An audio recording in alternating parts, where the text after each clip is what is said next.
ইমামে জৈনুল আবিদিনকে বিদায়ের সময় ইমামে হুসাইন বুকের মধ্যে লাগাচ্ছেন, মাথার মধ্যে বারবার চুমো খাচ্ছেন, মাথার মধ্যে বারবার হাত বোলাচ্ছেন। হে বাবা আমার, যে ময়দানে যাচ্ছি সেই ময়দান থেকে কেউ ফেরত আসে না। ইমামে জৈনুল আবিদিন, তুমি আমার নানা জানের এই দিন ধর্ম সুন্নিয়তকে পাহারা দিবে বাবা। তুমি শক্ত করে ধৈর্য ধারণ করো।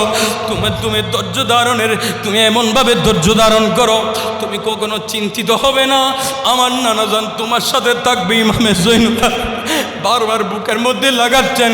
আখিরি বিদায় সবার থেকে নিয়ে ঘোড়ার উপর যখন উঠলেন, বারবার তাঁবুর দিকে তাকাচ্ছেন আর এই সঙ্গীদের লাশ মুবারকের দিকে তাকাচ্ছেন। এভাবে সবাই যখন শেষ হয়ে যায়, ইমামে হুসাইন এবার যুদ্ধের ময়দানে যাবে।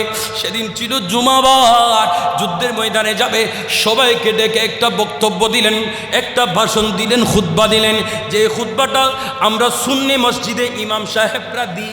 সুবহানাল্লাহ বলেন না, আর একটু জোরে বলেন না। খুতবা দিলেন, নসিহত করলেন, হে মা জাতিরা, হে আমার পরিবারেরা, মা বোনেরা, শোনো।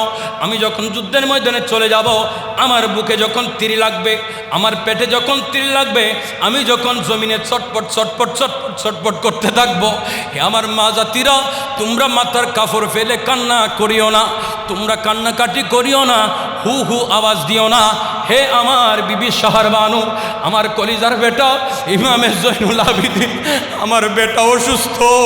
আমার অসুস্থ বেটাকে নিয়ে আমি মেহমান হয়ে এই কারবালার জমিনে এসেছি। হে বিবি আমার বেটা জৈনুল আবিদিনকে নিয়ে আমার নানা জানের দেশে মদিনা শরীফে চলে যাবে। হে বোন আমার জৈনব বিনতে ফাতেমা, আমার সন্তান জৈনুল আবিদিনের জিম্মাদারি গ্রহণ করো। এই যে আমরা আলে রসুলের কদমের উপরে বায়াত নিয়েছি, শাহিন শাহী শ্রীকুট ইমামে জৈনুল আবিদিনের বংশধর, ইমামে জৈনুল আবিদিনের বংশধর, ইমামে জৈনুল আবিদিনের বংশধর। সেদিন ইমামে হুসাইন বলে, আমার ইমামে জৈনুল আবিদিন যদি কারবালার ময়দানে যায়, তাহলে আমার নানা জান আমার আলে রসুলের বাতি জ্বলাবে কে? ইমামে জৈনুল আবিদিনকে হেফাজত করো। আমি ইমামে হুসাইনের সে আওলাদে পাক বংশধরকে জিন্দা রাখার জন্য আমার ইমামে জৈনুল আবিদিন আপন বিবি এবং সৈয়দা জৈনব বিনতে ফাতেমা ইনার হাতের মধ্যে জিম্মাদারি দিলেন। বারবার ইমামে জৈনুল আবিদিনকে বিদায়ের সময় ইমামে হুসাইন বুকের মধ্যে লাগাচ্ছেন, মাথার মধ্যে বারবার চুমো খাচ্ছেন, মাথার মধ্যে বারবার হাত বোলাচ্ছেন। হে বাবা আমার, যে ময়দানে যাচ্ছি সেই ময়দান থেকে কেউ ফেরত আসে না। ইমামে জৈনুল আবিদিন, তুমি আমার নানা জানের এই দিন ধর্ম সুন্নিয়তকে পাহারা দিবে বাবা। তুমি শক্ত করে ধৈর্য ধারণ করো। তুমি ধৈর্য ধারণের তুমি এমনভাবে ধৈর্য ধারণ করো, তুমি কখনো চিন্তিত হবে না। আমার নানাজান তোমার সাথে থাকবে। ইমামে জৈনুল বারবার বুকের মধ্যে লাগাচ্ছেন। আখিরি বিদায় সবার থেকে নিয়ে ঘোড়ার উপর যখন উঠলেন, বারবার তাঁবুর দিকে তাকাচ্ছেন আর এই সঙ্গীদের লাশ মুবারকের দিকে তাকাচ্ছেন। আর নানাজানকে স্মরণ করছেন, নানা যান একটু পরে আপনার সাথে আমি হুসাইনের দিদার হবে। নানাজান রে, একটু পরে আপনার সাথে আমার সাথে দিদার হবে। ঘোড়ার উপর উঠে গেলেন, ঘোড়ার উপর উঠে যুদ্ধের ময়দানে গেলেন। ওই খাইদারি কার্রার আলী মর্তুজার শক্তি নিয়ে যখন যুদ্ধ করতে লাগলেন, যুদ্ধ করতেই তরবারির মধ্যে ইয়াজিদে মুনাফিকরা যিনি ইনি জাহান্নামে চলে যায়। যুদ্ধ করতে সবাই খেয়াল করলেন, ইনার বট মুবারক তো মৌলা আলী শেরে খুদার রক্ত, ইনাকে এমনিভাবে গায়েল করা যাবে না, এমনিভাবে প্রতিহত করা যাবে না। ইনার থেকে কৌশল বেশি, ইনার দাদাদের ভিতরে কৌশল ছিল। যিনারা খাইবর বিজয় করেছেন, যিনারা খন্দক বিজয় করেছেন, যিনারা বদর বিজয় করেছেন, আহা যিনারা সিফিন বিজয় করেছেন, আইরে ইনারা ওই আওলাদের বংশধর। চতুর্দিকে তীর রেডি করা হলো, ভয়ঙ্কর বিষাক্ত তীর নবীর কলিজার আওলাদ ইমামে হুসাইনের দিকে লক্ষ্য করে মারতে লাগলেন। তীরগুলা এসে সেই শরীরের মধ্যে গাব লেগে যাচ্ছে। যেটা লেগে যায় সেটা সামনে লাগলে পিছন দিয়ে বের হয়ে যায়, পিছনে লাগলে সামনে দিয়ে বের হয়ে যায়।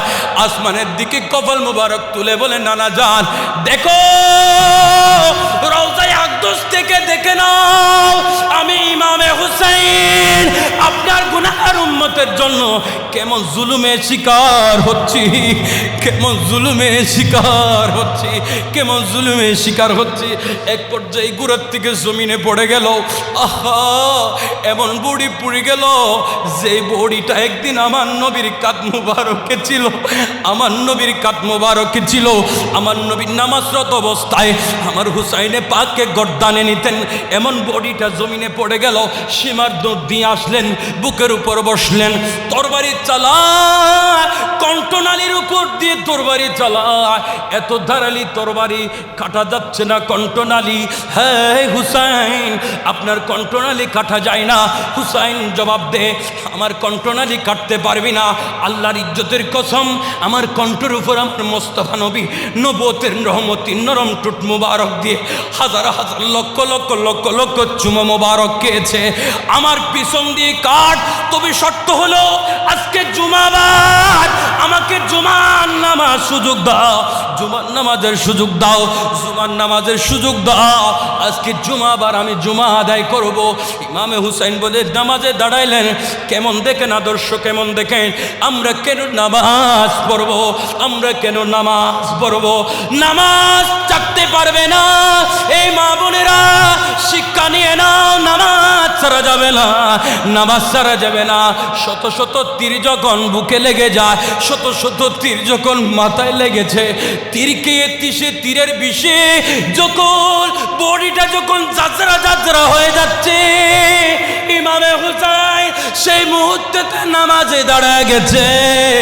ইমামে হুসাইন শিক্ষা দিচ্ছে, এ আমার নানা জানের উম্মত, মুসিবতের সময় নামাজ ত্যাগ করা যাবে না। নামাজে দাঁড়ায় গেলেন। এজিদের দল সীমার বলে নামাজ যদি শেষ করে ফেলে, আল্লাহ প্রদত্ত রহমতি হায়দারে কার্রার হায়দারি শক্তি ওনার বডি মুবারকে ঢুকে যাবে, ওনাকে নামাজ শেষ করতে দেওয়া যাবে না। প্রথম রাকাতে 2টা সিজদা আদায় করলেন, দ্বিতীয় রাকাতে 1টা সিজদা দিলেন, এবং আখিরি সিজদা দিবে এর এক মুহূর্তে ইয়েজিদের সেই সীমার জমিনে ফেলে দিয়ে পিছন দিকতে ধারালো তরবারি যখন চালাচ্ছে, আমার নবীর কলিজার নাতি ইমামে হুসাইনে নুরানি সির মুবারক বডি থেকে আলাদা হয়ে যাচ্ছে, জিহ্বা মুবারকটা বের হয়ে গেছে। আমার ইমামে হুসাইন জান্নাতের দিকে চলে যাচ্ছে। আমার ইমামে হুসাইন কাটার সময় মনে মনে বলে, মালিক আমি 4টা সিজদার ভিতরে 3টা সিজদা দিয়েছি, আরেকটা সিজদা দিতে পারে না। আল্লাহ বলে, ইমামে পাক, এ আমার কলেজার মোস্তফার নাতি, আখিরাতে ময়দানে মাশরে এই সিজদা আপনার থেকে নিব, এই সিজদার বিনিময়ে কোটি কোটি আমার মোস্তফা নবীর উম্মতকে জান্নাতি বানাবো।